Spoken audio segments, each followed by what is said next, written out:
Hi, I'm Max Kaiser. Just kidding. This is Josh from Elite Program. Welcome to episode number 3 of the Project Freedom Podcast, where we discuss anything and everything that has to do with destroying all normies. Just kidding. I don't want to destroy normies. That would be mean, right? But first and foremost, I just want to give a quick shout out to the channel sponsor. Check out SeviPay.com. That's SeviPay.com. If you offer some sort of online service or any sort of like service via the internet that you want to receive MetaMask integrated Ethereum payments, SeviPay's got your back covered. They're pretty easy, pretty streamlined.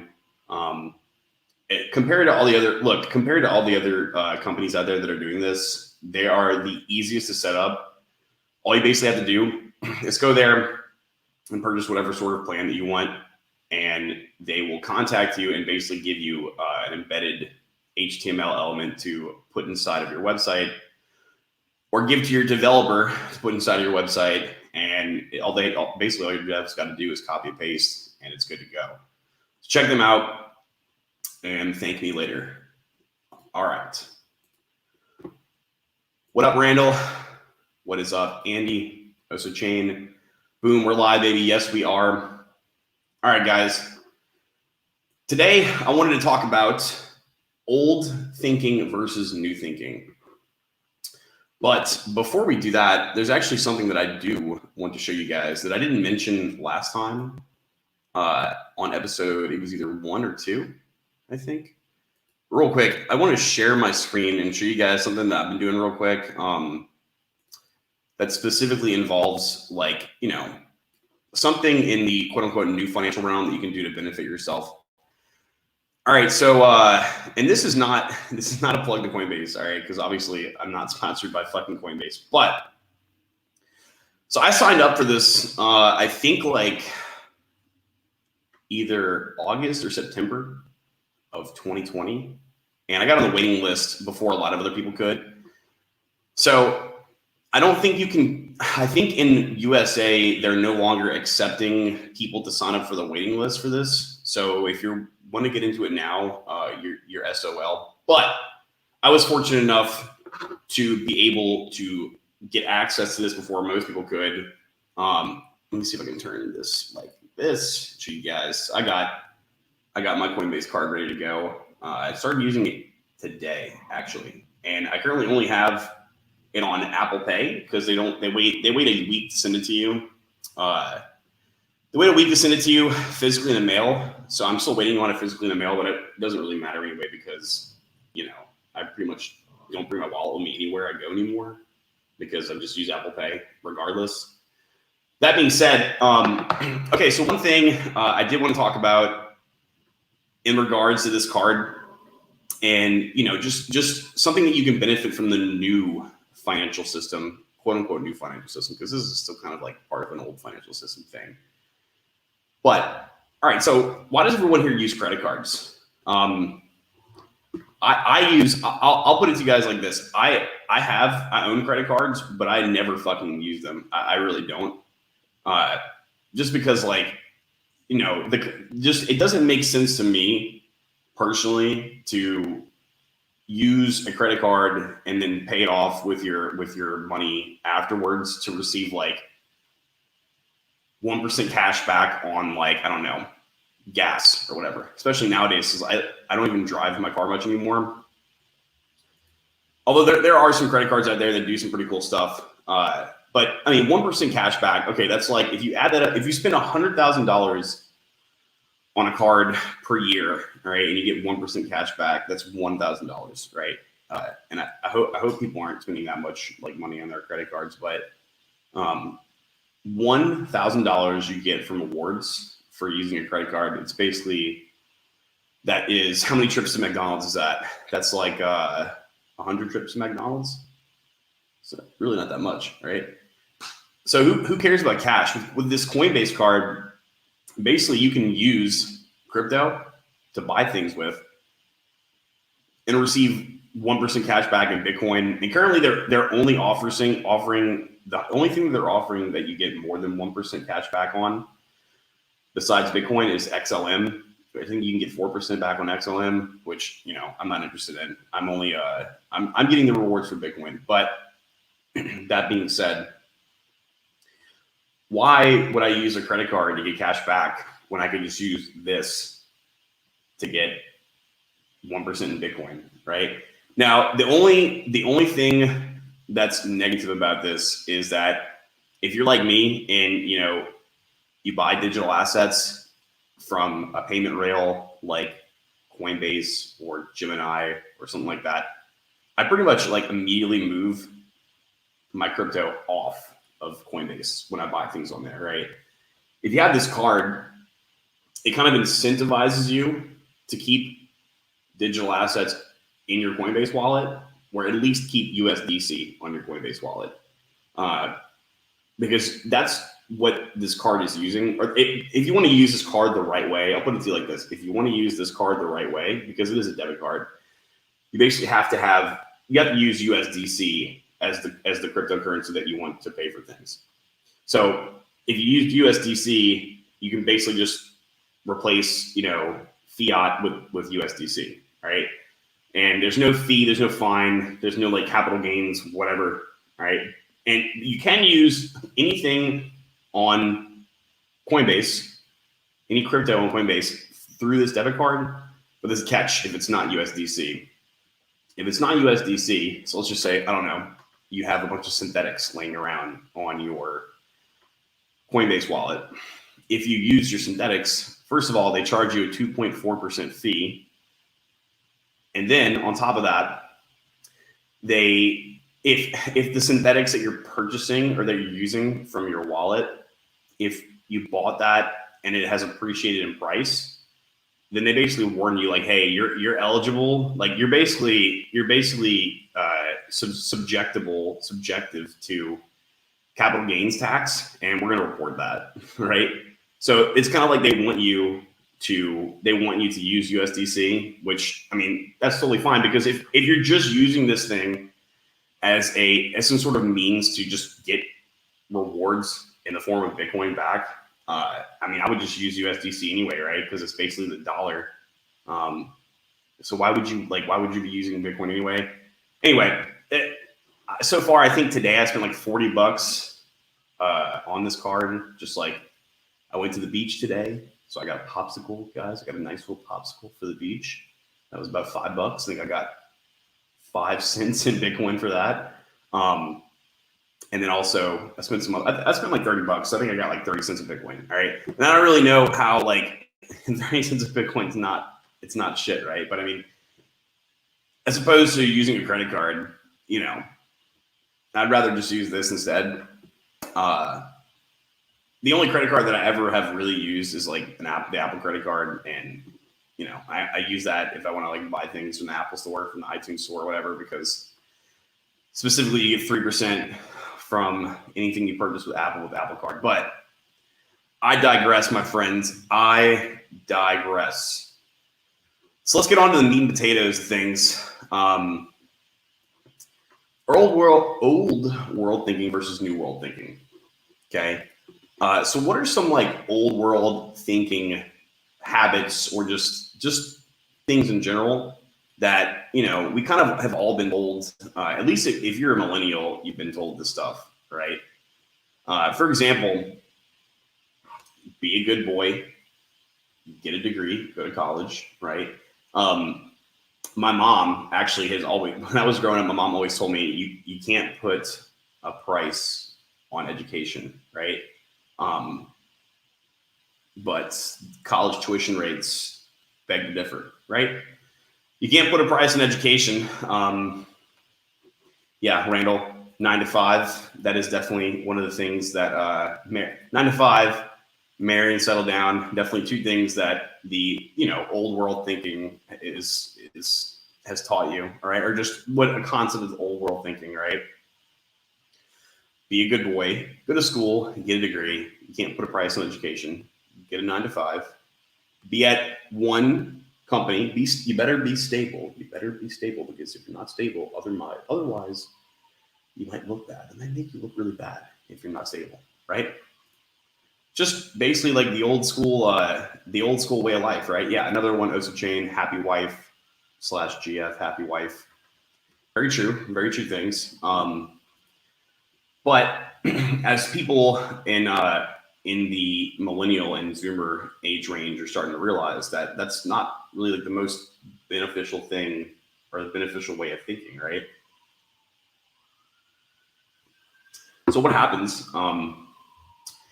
What happens if you are a good boy and you go to school and you get a degree? Well, fortunately for you guys, we're here to answer that question. So I have something I want to share with you guys also. Check this out, guys. Check this out. So currently in the year 2021, this is just a basic article from US News. All right, that is relevant to college tuition. This article is posted September 17th, 2020 at 9 a.m. Don't forget the time, guys, 9 a.m. And it's talking about college tuition from 2008 to 2021. Now, they weren't in 2021 when they wrote the record or when they wrote this article yet, but I mean, you could basically get, if you're in college, right? So let's just say, so this is September of 2020. If you're in college in September, you already know you basically already know what the price of tuition for the next semester is going to be, because like 99.99% of students need to be able to pull out student loans for the next semester, right? They give student loans out semesterly or grants or whatever, right? You zoom on this so you guys can see this. Well, let's just read and let's just see what the cost of tuition was or currently is right now. So it says higher education policy analysts say most of the hikes in tuition among private and public four-year institutions coincided with the Great Recession, though the economic turndown resulting from the CRAB-17 pandemic may affect tuition costs in years to come. I wonder why. Guys, why would y'all think that this whole pandemic situation? Why would you guys think that this whole pandemic situation would make college tuition go up? I wonder why. I mean, I don't know. Makes no sense, right? You print money, prices of things should go down, right? In fact, in-state tuition prices among public national universities grew by 72% over the period of 2008 to 2021. All right, 72% from 2008 to 2021. All right, so how many? Let's get precise here. Let's get mathematical, guys. All right, 2021. All right, so you guys can see 2021 minus 2008. All right, so minus 2008. All right, everybody see that? Equals 13 years. All right, 13 years. And college tuition was increased on average by 72%. I'm not gonna lie to y'all. I can't give you college tuition increases in prices throughout the decades since the 1970s, although I'm sure we can find that with a quick Google query. But I'm willing to bet that every decade college tuition didn't appreciate 72% in value, right? Or didn't appreciate 72% in price, right? This is just the most current decade, which is, it's quite a lot, guys, right? That's 3/4 of an increase, right? So if you think about that, if one Big Mac costs $5, then the increase in the Big Mac standard would be from $5 to about $7.75. Let's say $8. $8. All right. So that's a pretty big increase in the Big Mac standard price, right? The increase was more than the published tuition hikes among private national universities during that period. All right. So basically, they're saying it seems like public universities increase in price more than private universities, which is, I mean, obviously, private universities get their funding elsewhere because usually people that can afford to go to a private university come from a wealthy family and they don't have to take out student loans, right? Although private universities are already a lot more expensive than public universities, okay? So let's just see some data here. How much is college tuition? I'm looking, tuition and fees vary from college to college. Yep, that's true. In looking just at schools ranked in the national universities category, for example, the average cost of tuition and fees for the 2020-2021 school year was $41,411 at private colleges, $11,000 for state residents at public colleges, and $26,000 for out-of-state schools. All right, so this is 3 different numbers here. Yeah, if you guys don't know, if you go to an out-of-state school, obviously your tuition is going to be more expensive. I went to the great school of the University of Mississippi, what we call Ole Miss, and I was paying an exorbitantly larger amount of tuition than the people that lived in Mississippi because at the time I was from Louisiana. But let's just see, is this by semester, school year? Okay, $41,000 school year. All right, guys. So, and if anyone here has actually been to college, you guys know that you have to spend more money than just the college tuition, right? That's not even, this isn't factoring in, my point for this is this isn't factoring in the amount of student loans people are taking out for college, right? Because what else do people need to take out student loans for? They need to take it out for rent. They need to take it out for food. And honestly, guys, things are so expensive now to the point where I remember when I was working in college. When I was working in college, I was working as a laboratory professor in the computer science department, which is a pretty cool job for a resume, right? But I got paid like, I don't know, $15 an hour, pretty good pay rate. But I was only allowed, literally was only allowed to work like 10 hours a week, which is not shit, right? You guys do the math. It's definitely not enough to be able to pay for rent, although it was enough to be able to afford me groceries, or enough groceries so I could go to the gym and eat the foods that I needed, right? So, all right, let's just start with this $41,000 number right here. So we're starting at, well, I'll just round it to an even $40,000. All right, we're starting at 40 grand, okay? And we're not going to include food, rent, any other sort of like life situation that requires money from people or to pay, right? Just $40,000 per year. All right, let's multiply that times 4. It's 160 grand. All right, and I think most people know most people go to college for more than 4 years. It's at least 4.5 or some, depending on what you agree. 5 years. All right, so let's just, I mean, it's $160,000 just in tuition, right? Not all these other stuff, right? That's a lot of money, right? So what if the person that has taken out all these student loans, what if that person got a underwater basket weaving degree? Do you think they're going to be able to pay this off in the next decade of their life? Probably not, right? Probably not. Right? Now this article, I'm pretty much done with this, but just to prove to you guys a fact that I don't believe that someone could pay this off easily, and this is going to be degree too, right? Here is another article that I pulled up that basically shows college graduate salaries for the year 2021, all right? Now, so it's split into 2 groups, nationwide and Miami Beach, Florida, obviously, because I guess good old Google Chrome gave this website, this ZipRecruiter website, my location. Thanks, Google. That's why I fucking hate Chrome. But all right, so the national college degree salary is about $43,000 on average, right? So you're a W-2 employee. Let's just make it even. So I'm being nice here. On one end, I'm calculating for less money than what's actually being required to go to college. And in this end, instead of 43 grand, I'm going to say 45 grand. All right, 45 grand. If you're a W-2 employee, you're paying about, I don't know. Be honest, I think you're probably paying like 16% in taxes and Social Security. But let's just be nice and do 15. Let's do 15%. All right. So 45 grand, and that's your yearly tax rate that you're paying, about $6,750. Although we all know it's more than that.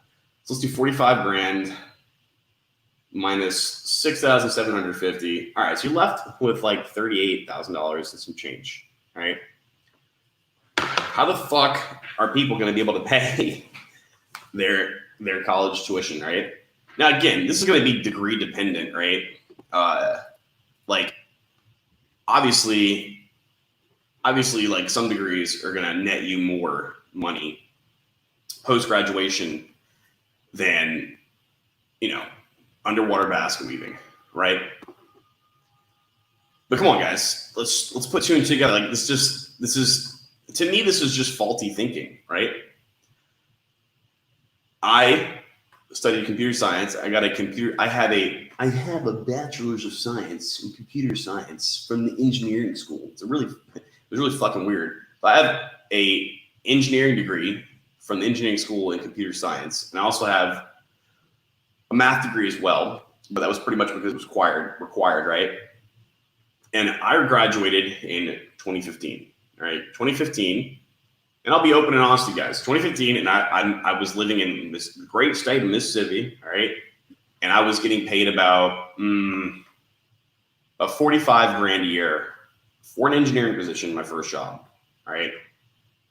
Which is very low, but if you think about it, I was in Mississippi. I was also a junior. And the company that I worked at is kind of like, they consider themselves to be like the Google of Mississippi, so people are willing to take less money to work there as just to have it on their resume, right? Didn't live a bad life. Fortunately for me, I didn't have a whole lot of student loans. I had very, very little student loans compared to almost everyone that I knew, because a family member who was the father of my mother, formerly known as my grandfather, basically left me money that wasn't in my control to go to college, and was basically stipulated that if this wasn't used for college, then it can't be used at all, right? So I kind of didn't have a choice to go to college. That being said, I did it because I was told, you gotta go to college. You gotta be a good boy and go to college, right? Sorry guys, let me keep up with the chat. Let's see what we got here. Blockchain Max says a house is the best investment you can make. Yeah, that's a pretty boomer thing to say, but I mean, it's not a bad investment, right? That's for sure. Let's talk about the investment of debt that you took out for college. So that the $160,000 that we just talked about, which we all know is a lot more than that, right?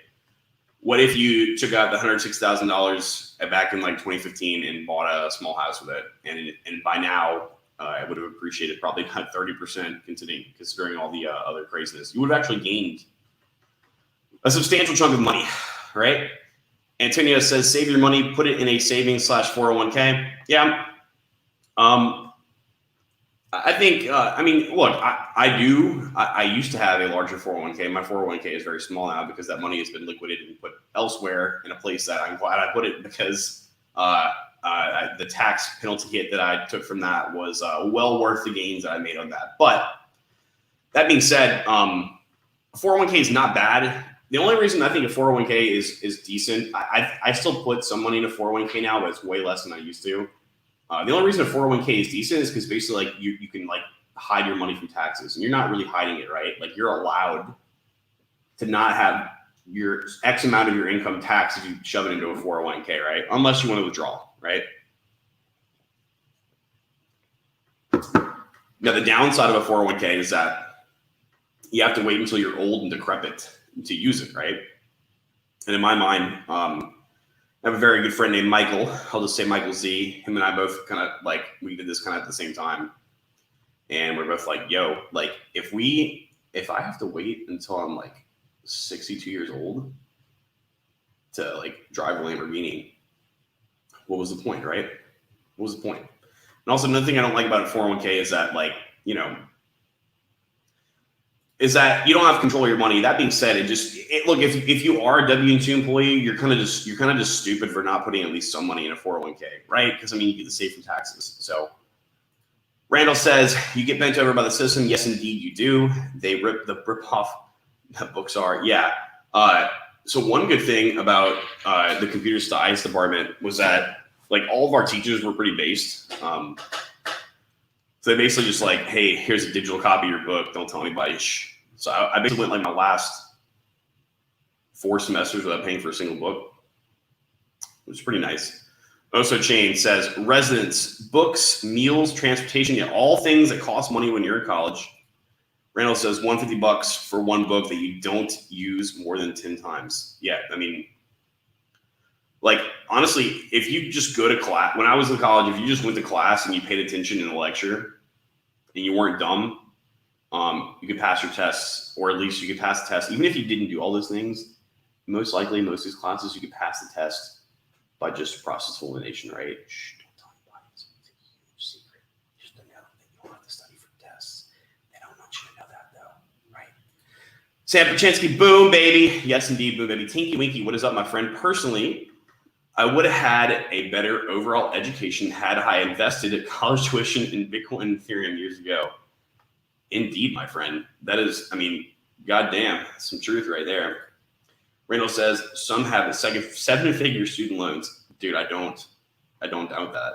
That is cringe, right? Super cringe. Oh, so Chain says unis are in the business of selling you a dream via fear. Yes, indeed, they are. That is basically what they do, right? They're like, if you don't get a job, guys, if you don't get a job, you're fucked. You're fucked. You'll never be able to make money, right? Now we know that's not true. Specifically speaking, and not to plug my own services, but I will indeed plug my own services right over here, developerdirection.com. I have several clients that I have had come to me and tell me they want to get a job in IT or as an engineer, and they don't have a specific degree that has anything to do with that stuff, and hook them up, put them on the right trace, and they're getting paid, right? They're getting paid to do something that most people think that they need to go to college for, right? Now, obviously, if you want to be a doctor or a lawyer, you need a license, and you like by law, you can't do these professions unless you have a degree, right? But pretty much anything that doesn't require by law a degree to do, like in 2021, you can do it. Okay, you can do it. You just have to be able to accept that not everyone's going to be able to do it. All right, so you might not be one of these everyone people, but you know, if you're smart enough or hardworking enough, you can. Okay, you can. You most certainly can. And also that it's not going to be easy, right? With that all being said, too, like you don't just go to school and get a degree and automatically be, like, oh, you got a degree. All right, sure. Here, come on. We're going to give you $100,000 a year. We're going to give you 30 days PTO. So that's about 1 month's salary for free. Cha-ching. We're going to give you healthcare. So we're going to save you about $500 a month on that. We're going to give you all these great benefits just because you have a college degree. Just because. It doesn't work like that, right? And most people know that when they get their first job. The first one's always the hardest, right? And why is that? Because every single company out there that wants to hire somebody is like, oh, you need to have X amount of years of experience in order to get this job, right? And it's like an entry-level job. And they're like, hey, I need a junior developer, entry-level, required experience, 3 years of Java development. Like some of these places are just retarded. But what up, Christian Soto? Matt W. What up, my dude? He says, what's up, fellas? So yeah, I mean, we all know that that's the case, right? I mean, in 2021, we have the internet, right? We have the internet. So we are basically connected to everyone and everything and piece of information that is listed or hosted on a server somewhere, right? Or just, whatever. So in 2021, if you're uneducated, you're a fucking idiot, and it's your fault, right? It is if you are uneducated in 2021, it is literally your fault, okay? Even if you're dirt poor and homeless, living underneath a bridge, you could just go grab yourself an Obama phone and go to a coffee shop and just get on the internet and learn, right? Now, does everyone do that? No. Does everyone know that that's the case? Most definitely not, but the Muskrat, Elon Muskrat, I honestly hate that guy now, but, one thing that he said before was that if he had to send his kid to school, he would just send him to YouTube, right? I mean, you can learn almost anything on YouTube. And this is kind of the new, what I would say is the new way of thinking, right?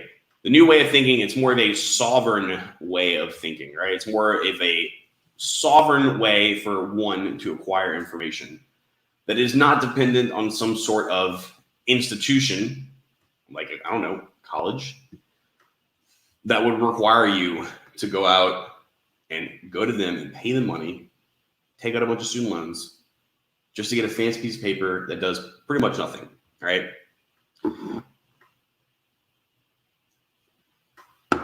I'm getting fired up over here, getting ahead of myself.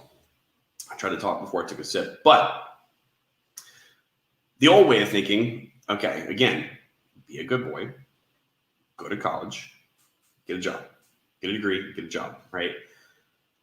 You might not even be able to get that job, right? Like I just stated. And one story, I'll tell you guys a very nice story that I've said 1,000 times to people who have taken my courses and stuff, or people in my group.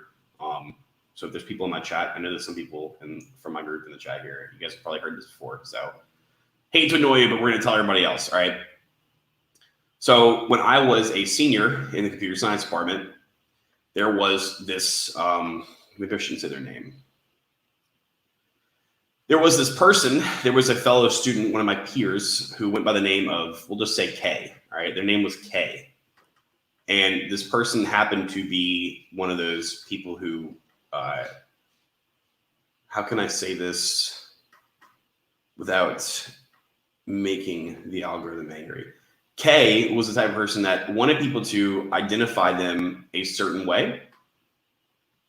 And K really didn't like when people misidentified them, even though it was not the way that K wanted to be identified was not what someone would. And if someone were to look at K and interact with K, they wouldn't initially think that, they wouldn't just initially assume the correct identification of K, right? And you know, K was it was a strange person, kind of like your typical like soy dev, literally soy dev, as in like K, like, you know, probably purposely chugged gallons of soy, and probably also injected soy into their Glutox for the soy benefits, right? Because that's just what K wanted. K was just that kind of person, right? And if you want to be that kind of person, more power to you, right? You know, like I don't have any hate for people like K, but kind of like a strange, unassociated person with the rest of society. Now, I mean, if you guys ever have been to a computer science department at a college, you know it's kind of strange, right? I mean, maybe there's more normies there now because everyone wants to be into like development and computer science because the money's there and the benefits are there and the work from home and yada yada yada, right? But this was back in 2015, 2014, so you know, not everyone was like that yet, right? Just the majority, but not everyone. So K had all these flaws, all these like personal flaws, and K was also not very.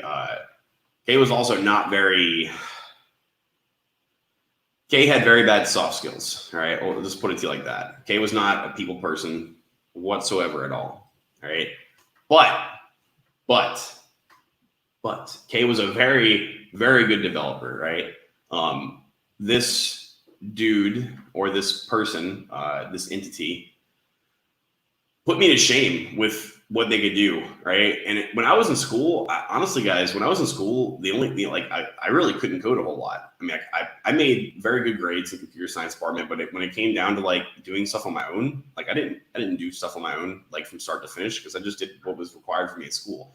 The last time I had done something on my own, the only time I did any amount of code on my own outside of school and before I went to college was because I wanted to like steal people's party hats in RuneScape, or because I wanted to like automate something that I couldn't find another way else to do it, right? So I didn't do a lot of stuff, but this person did a lot of stuff just for fun. Like they literally programmed for fun because they're a highly intellectual person, right? And we had a senior project that basically required everyone to get into groups together, right? Get into groups and write a mock Bitcoin exchange. And the teacher kind of gave everybody the template for the code. This is all written in Java. Right, and it was basically just supposed to be a mock Bitcoin exchange, just around the time of like the Mt. Gox fuckery. So like, you know, and we all got into groups, And basically, like, no one was assigned groups, right? People had to, just be like, hey, I want to be in a group, blah, blah, blah. You had to interact with people and be sociable to get inside one of these groups, right? And lo and behold, nobody wanted to be in Kay's group. So Kay was in their own group all alone, right? And in this class, we basically just had to like come in like once every 2 weeks to just like update with a presentation of where we were with our code. And on our like, no lie, on our like first update, on our first class update, this person had like all of it done. Not only was it all done, it was all done really, really good. And they went well above and over the extra mile to like make it extra good. I remember thinking to myself when they were, it was like the first update and like my group had like not shit finished. And I remember thinking to myself like, holy shit, I'm never going to be able to be a developer because like I can't, like there's people like this that exist out there. How could I ever make money off of this skill if I'm not good at all? And there's people like this who are way better. Like there is no way I'll never be able to be as good as this. Like this is just like this is shameful. I went home after class and I was like, damn, and this is my senior year, my last semester. I'm thinking to myself, like, damn, maybe I shouldn't even be in computer science, right? But I was wrong. So we all graduated and actually ended up, like I said earlier, getting my first job in the same state where I went to school at, just about 3 hours away from school. And then about 2 years after working that first job, I had a recruiter from a company back in my old college town solicit me for like 20 grand a year more than what I was currently getting paid. And since I didn't get a raise after being there for 2 years, I was like, you best your bottom dollar, Sonny, that I'm gonna go and take this offer. So I took that offer, went back to my college town.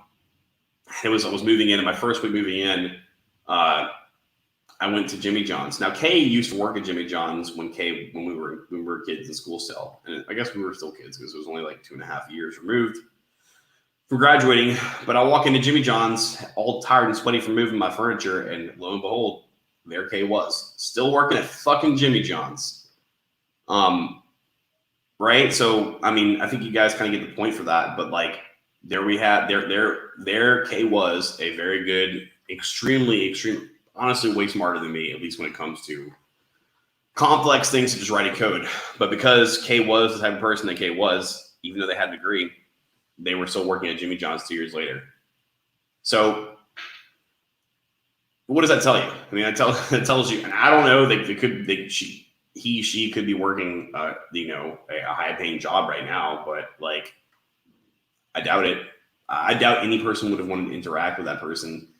And that's not to mean that if you get a college degree, you most certainly can't get a job. But if you get a college degree, it doesn't just automatically grant you access to a high paying job, right? It doesn't just automatically grant you the ability to go around and advertise your services online, and people will just automatically pay you money, even though you have this piece of paper that's supposed to represent that you can do something. But I mean, can you really though? In this case, Kay actually could. And even though, like I said, they're a very smart person, even though that they could do a lot of work, they didn't get any work, right? So just to prove to you guys, shout out to the Black Sheep, shout out to all the coders. Christian Soto, 4 years to serve coffee. Very true, man. Very true. We have lots of Starbucks baristas that are serving coffee to pay their student loans. Oso Chain says, looking for junior position for recent graduates. We require 20 years of experience, 40K per year salary, master's preferred. Please apply. This is you. Yeah, I hate seeing applications like that. Retarded. Black Sheep says, all the red pill soldiers. Christian Soto, Oso Chain with a 2-year-old program. Black Sheep, a suggestion. Technical colleges are booming. If anyone wants to make good money, plumbing ain't a bad idea. It's like $200. Yeah, exactly. Like a trade school, like you can make good money, like being a fucking plumber, right? But we were never told that when we were kids, right? I would want to be a plumber. That's embarrassing. It's so bad. Guess what, sweetheart? They're not a W-2 employee and they make $200 an hour. So that $200 an hour, first of all, $200 an hour is a lot of money compared to most most professional jobs out there, and then also they're a W-2 employee, so they can business expense a percent of that $200 an hour. So the plumber that you hate on has a lot of money, and you're just, quite frankly, you're retarded for not even considering that. Nick's Door says, story still very relevant in universities today. Randall says, once I get back from Cancun next month, I'll be hitting you up because I need to do something other than cab driving. For sure, dude. Absolutely. Hit me up. Edward Ewing says, my no-do school, my caveman unga bunga. Okay. My do construction, make little money, drink much beer, has no loans, still happy than college man. Yeah, I mean, that caveman would indeed be a happy person, right? Tinky Winky says, 3 years later and still can't find a job in my career field, but since diving into crypto, I ain't worried anymore, LOL. Yeah, there you go. I mean, you found a new world way of thinking to make money, right? What did you do? What job? What is your field technically, Tinky Winky? Let me know in the chat. Next door, LMAO, Christian Soda, oof. Matt W., if you go to college and join a fraternity, the house will have BLM and rainbow banners, at least in the Northeast. So, faggot about it, if you're RP aware.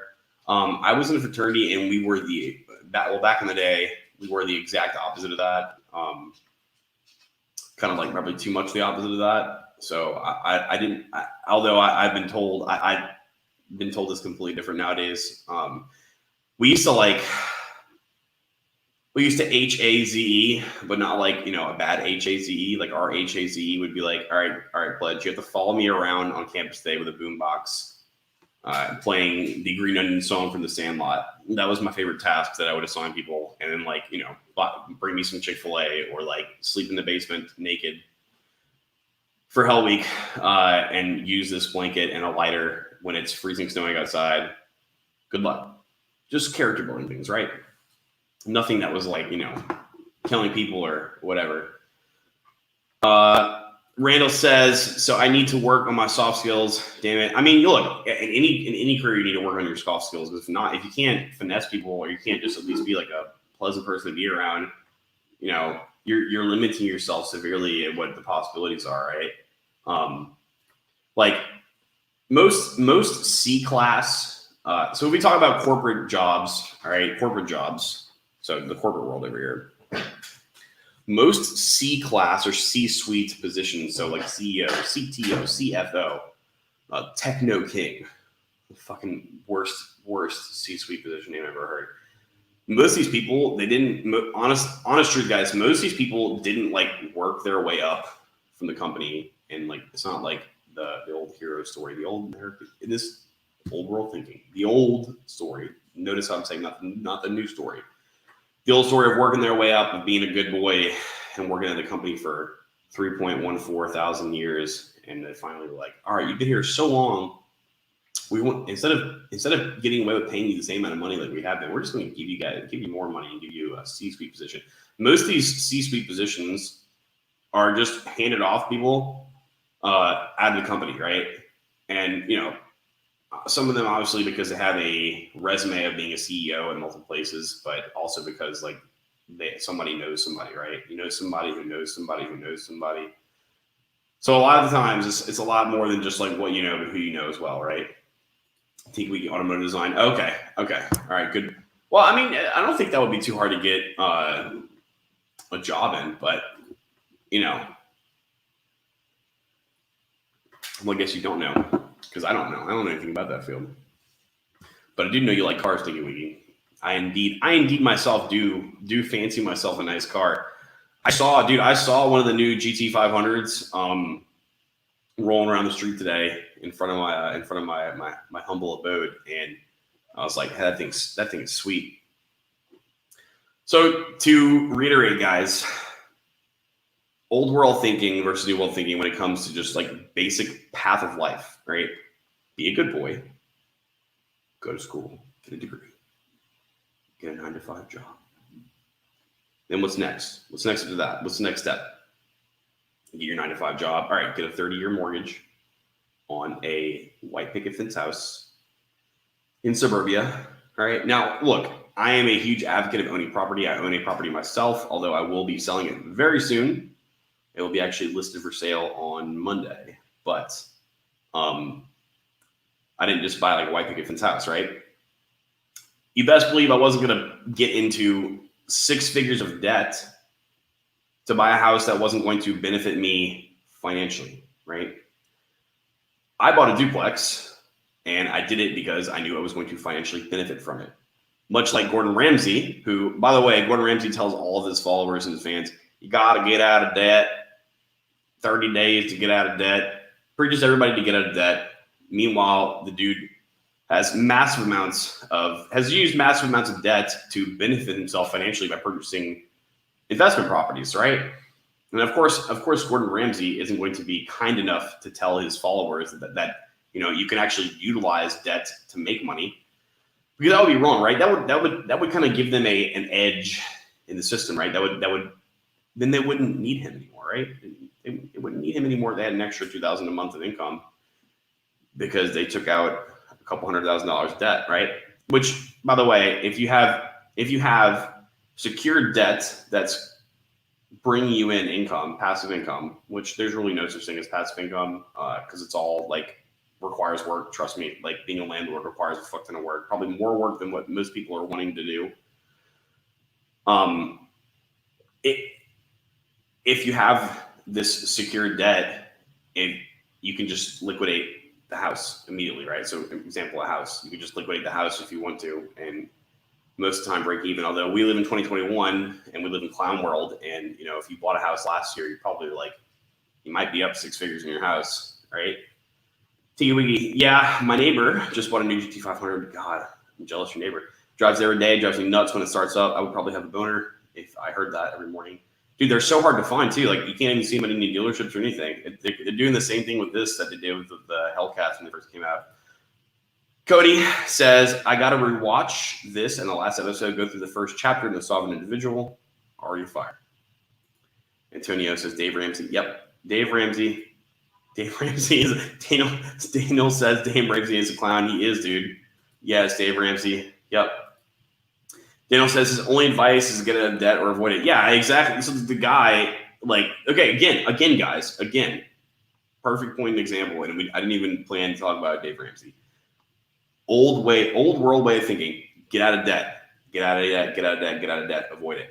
All right. But this fucking no coiner boomer, right? Which he is indeed both a no coiner and a boomer. Although maybe he probably is buying some boomer coins because he probably doesn't want people to know that he's buying boomer coins, and he is indeed a boomer. So if he was going to buy any sort of digital asset, it would indeed be the boomer coin. But yeah, telling people to get out of debt. Okay, so yeah, I would never advocate for someone to have $50,000 of credit card debt, right? I mean, it's kind of it's not going to benefit you in any way, shape, or form, right?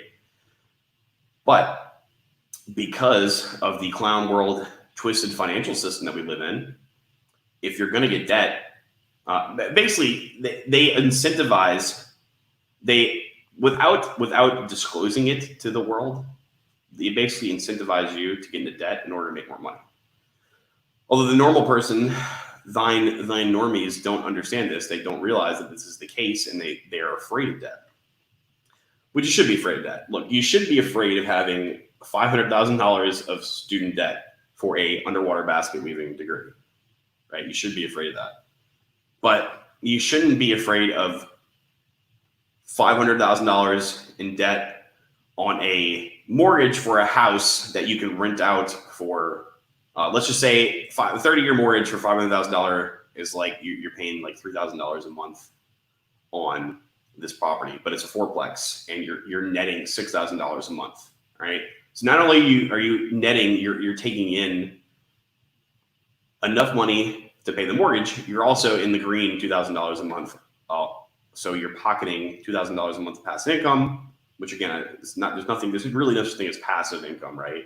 But you're making money off of this debt, and at the same time, other people are paying for your debt because you're offering them a service, which you deserve as someone who's taking the risk of putting this house on your credit, right? Of having to be the one who's responsible for fixing everything at 3 a.m. when it's the middle of summer and someone's AC went out, right? Since you accept this responsibility and you accept the responsibility and the onus of this debt, you deserve to make that money. So people hate these kind of people. Like, people hate landlords, but like, you know, they take the risk, they gain the reward. And again, exactly, like, and again, you're not like netting $2,000 a month, being in the green $2,000 a month on one property. That's a little bit like absurd. That doesn't really happen, kind of like ever. But unless you paid it off, but in that case, you're not using debts to net you money, right? Where the old way of thinking would be to just avoid debt in general, right? Just pay for a house in all cash, right? Or, you know, whatever. Now, the only reason, like, honestly, nowadays, because of the clown world financial system, to me, it makes almost no sense to not use leverage and debt to, you know, to buy a property, right? It literally makes no sense, especially with the amount of price appreciation in the housing market. It makes no sense. And the only reason that I would ever say that it would make sense to pay for some sort of like real estate in cash is if like you're trying to just like inject your money somewhere, and you have so much of this extra money laying around that like buying a $20,000 luxury condo in Miami Beach is just like, hey, I have too much money. I can't put it all in Boomer Coin, right? Because I just don't want to take that risk, and I can't put it all in the stock market, and I most certainly don't want to put it all in government bonds because that's just whack and a Ponzi scheme, even more of a Ponzi scheme than the Boomer Coin, right? You're just like trying to just literally park your money into some sort of like, you know, property, right? In that case, you know, and it doesn't have to be a $30 million, whatever I said, luxury condo in Miami Beach, right? But I mean, you know, you are putting your money somewhere, right? Matt W says, be a rebel, hang a Keck and Pepe banner on your frat house, guaranteed job waiting for you after you graduate. Yeah, that might actually give you a better chance of getting a job than just like a college degree for somebody who thinks that that's funny, right? Daniel Harburger says, I'm in forensic accounting, so I laugh my ass off at these financial advice people. Yeah, I mean, most of these financial advice people are just a Ponzi, right? Nick Sador says, I am a MJ DeMarco Maxi. So Chain says, Trump made all his money via debt. Good debt. Yeah, same thing with Robert Kiyosaki. I mean, these are two people who have, I mean, out of many people who have utilized debt in order to debt and leverage or to make them more money. And these are, look, this isn't like, they're not like, these are bad people. They're doing bad things. They're doing very bad things. That's not the case, right?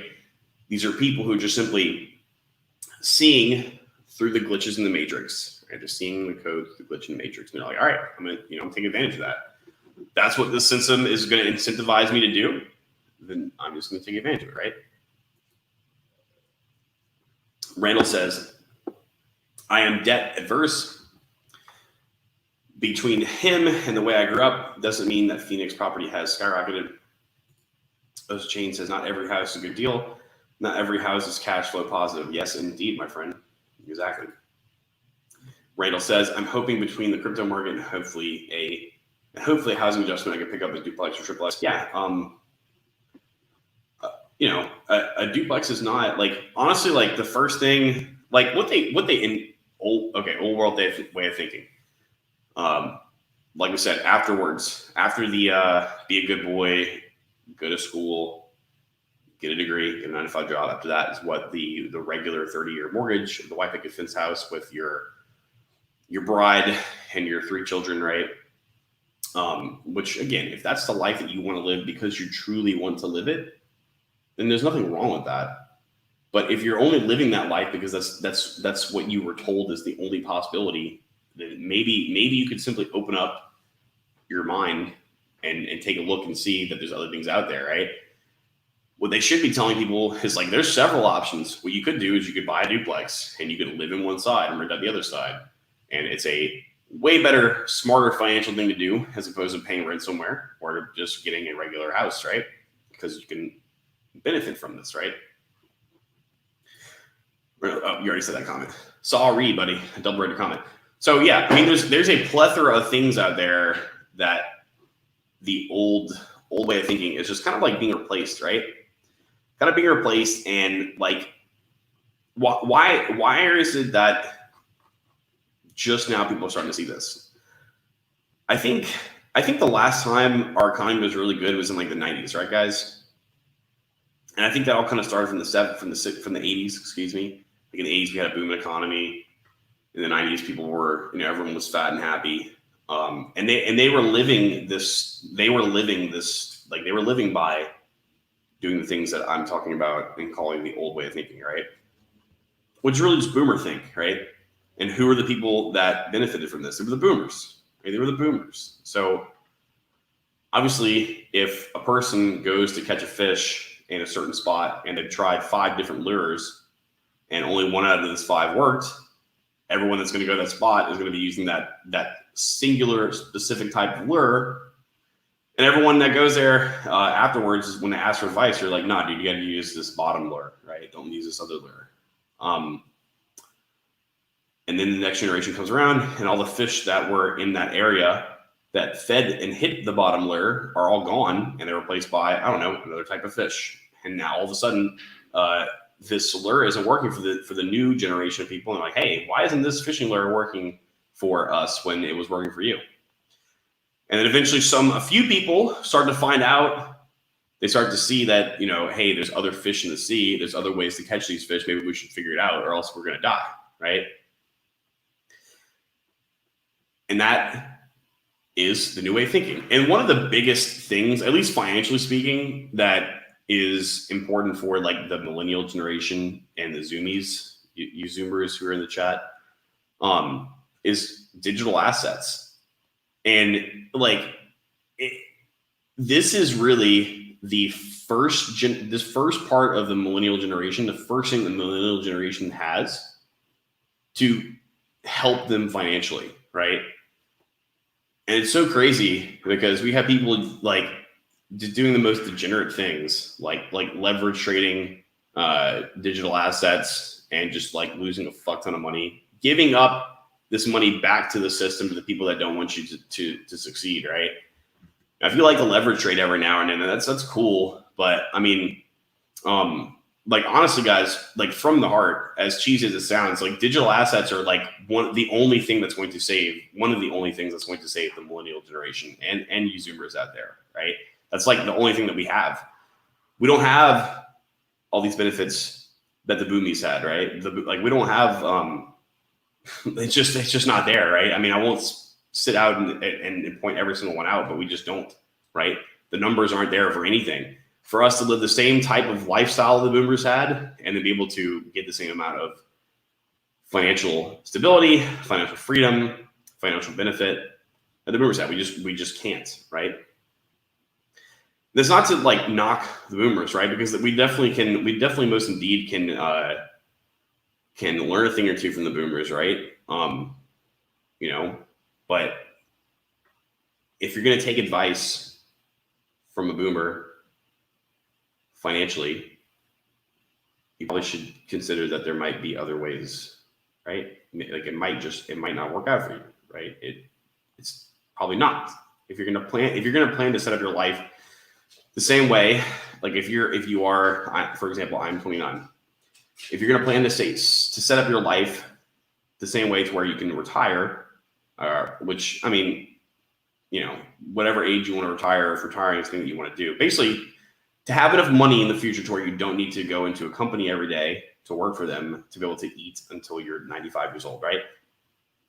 If you would like to be able to do that, taking advice from, someone who is 65, if you were 29 or 69, then you might want to reconsider, right? Because we're playing on a completely different field here. Not only are we playing on a different field, we're playing a different sport. We're playing in a different galaxy, so we don't even have the same like gravity levels that the other generation had. We're playing a different sport. We're playing with different. We're just in a different dimension. Period. Right. So you have to think. You have to use your brain and open it up and think obviously this stuff isn't going to work for me. What should I do? Right. And most people are not going to do this kind of thinking, right? Most people don't, right? Which is why I venture to say that a majority of millennials are going to be way less financially stable than their counterparts, right? Than the elder counterparts. So let's just see. I didn't look this up again, but let's just see. Millennial versus boomer wealth at age. I don't know. I want to look for a chart here that shows like the amount of age that a millennial had versus a boomer at like the age of 30. Because I think millennials currently go up to like 39 right now. Let's see, it's good for 5 times.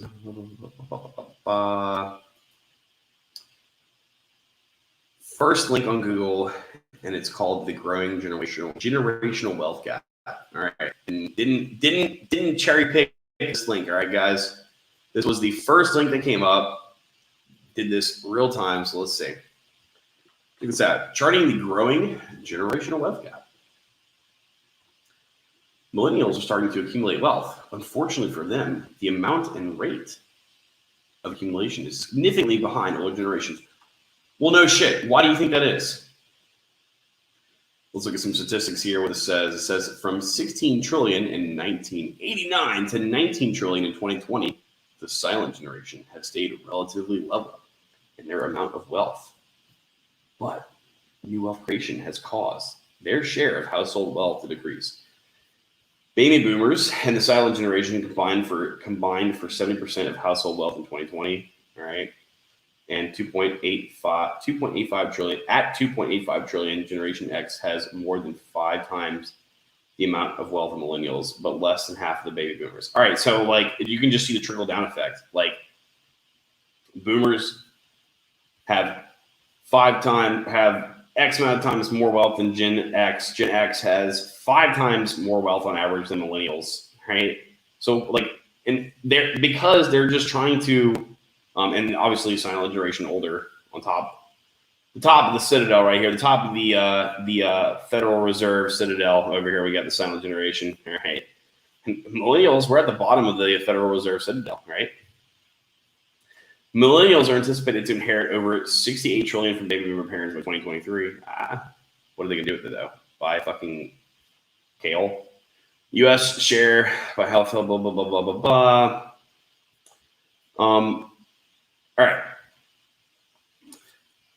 Well, I'll make an argument here too. So even if millennials inherit large amounts of money from their parental units, I will not be inheriting much money at all from my parents. Not that my parents are poor, but they're most certainly not like extremely loaded, right? But even if you wanted to make that argument, I mean, the silent generation gave money to the baby boomers when they passed away, right? So they're still ahead. All these other generations are still ahead by a long shot compared to where we should be, right? Or the Zoomies too, right? So just things to consider. This old way of thinking might not be something that you want to do, right? Edward says, I mean, house hacking is the goal 100% for housing. It's just a shame getting a mortgage for a multi-unit is so hard these days. It might not be, man. It wasn't hard for me to get mine. And I have great income, but I don't have an 850 credit score. I can tell you that. I don't have an awful credit score, but it wasn't super hard.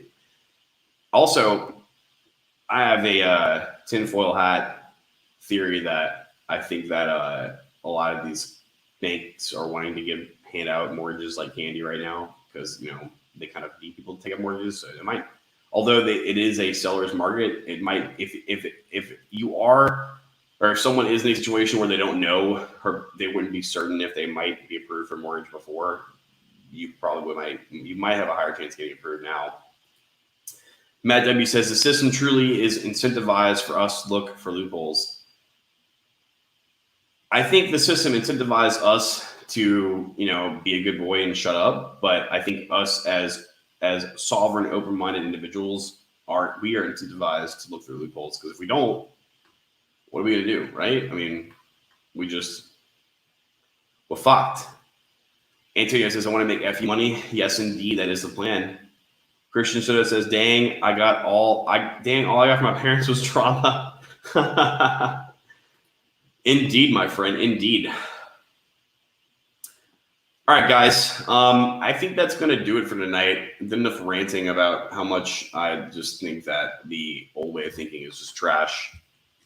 And that we all need to wake up So you guys learned anything tonight? If you can walk away with anything at all from what I said tonight, just carefully consider if you're taking advice from someone who's older about anything, not even just financially speaking. Take into consideration that they're telling you this advice probably in good heart, right? They're probably trying to be kind and help you, and they probably believe the advice they're telling you, right? Because it worked for them and it applied to them.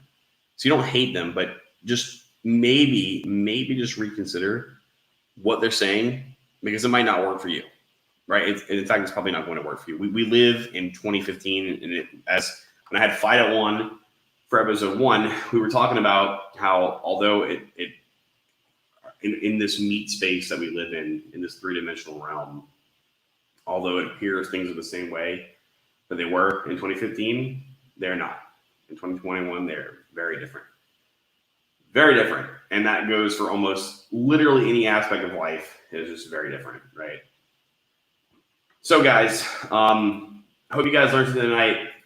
elithprograms.com, developerdirection.com, SeviPay.com for the channel sponsor. Like, comment, subscribe, guys. Please take the 2 seconds to drop the like button. It doesn't even help the algorithm. I just want lots of likes on my videos, guys. Please. And if you guys have some kind of topic that you want me to talk about, based off of the theme of this podcast, drop a comment too. I would love to see what you guys want to do. Otherwise, I'm just going to keep talking about the things I want to talk about.